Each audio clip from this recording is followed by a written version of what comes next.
ছাড়ি লোক দুলোক লোক ভেদিয়া খোদার আসন আরশ ছেদিয়া উঠিয়াছি চির বিস্ময় আমি বিশ্ববিধাত্রী বলো বীর বলো উন্নত মমস্য।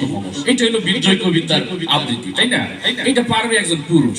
এটা যতই মোটা তাজা এক মহিলাকে দেন, তার আবৃত্তি ঢং বলো বীর বলো উন্নত মমস্যি শির নিহারি আমারই নত শিবসি করি মাদ্রি।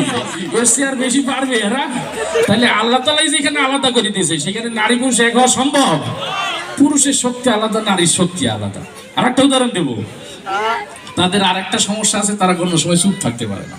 মনে করেন আমি আজকে ফরিদপুর থেকে আসছি, আমাদের বাসের সিটে যদি পাশাপাশি দুইজন পুরুষ বসি, তাহলে মোটামুটি আমরা যদি ইচ্ছা করি, অপরিচিত মানুষ যদি হয়, ফরিদপুর থেকে সিলেট পর্যন্ত দুইজন চুপচাপ যাইতে পারবো, তাই না?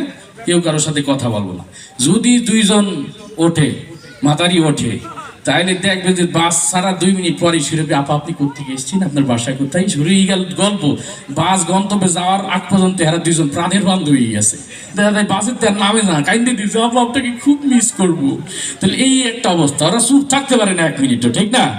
কিন্তু এরা কয় কিন্তু আমরা সব পারি। একটা নারী দিবসে নারীবাদী সম্মেলন হইতেছে, মনে করেন দর্শক সব নারী, যারা মঞ্চে আছে তারাও নারী। তো ওইখানে এক নারী বক্তব্য দিচ্ছে যে আজকাল পুরুষরা আমাদের অনেক কথাই বলে, তারা বলে আমরা নাকি কিচ্ছু করতে পারি না। তারা আরেকটা কথা বলে আমরা নাকি কখনো চুপ থাকতে পারি না। আজকে আমি সহ এখানে যত নারী আছি সবাই 1 মিনিট চুপ থেকে প্রমাণ করে দেবো আমরা নারীরা সব পারি। শুরু হচ্ছে, তাই সবাই এখন 1 মিনিট চুপ থাকবে। তাই ঘড়ি দিকে সময় শুরু করলো, যে সময় শুরু হচ্ছে, তাই সেকেন্ড গুনতেছে।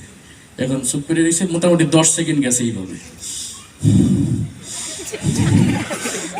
যখন 10 সেকেন্ড পার হয়েছে,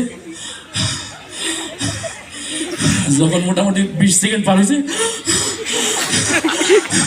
30 সেকেন্ড পার হওয়ার কিন্তু আরো অস্থিরতা হয়ে গেছে। যখন 40 সেকেন্ড হয়ে গেছে, 50 সেকেন্ড হয়ে গেছে, আল্লাহ আর মাত্র 10 সেকেন্ড বাকি। মানে বোঝা গেল এরা 1 মিনিট চুপ থাকতে পারে না, ঠিক কিনা বলেন? যেখানে আল্লাহ তাআলাই তাদেরকে আলাদাভাবে বানাইছে, সেখানে তারা আন্দোলন করে শহীদ হয়ে গেলে কোনোদিন পারবে পুরুষের অধিকার আদায় করতে?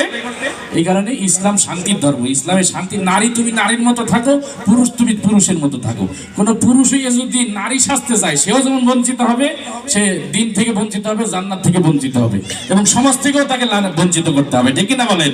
কোনো নারীও কোনোদিন পুরুষ হওয়া সম্ভব না। সুতরাং আল্লাহ তাআলা যাকে যেভাবে বানাইছে আমরা ওইভাবেই সন্তুষ্ট থাকবো। এই মেসেজটা আপনাদের কাছে দিলাম, ওলামায়ে কেরামের কাছেও থাকবে। আপনারা যারা খতিব সাহেব আছেন, এই ট্রান্সজেন্ডারের বিরুদ্ধে আপনারা সবাই মসজিদে মসজিদে, মহল্লায় মহল্লায় ওয়াজে মাহফিল আওয়াজ তুলবেন।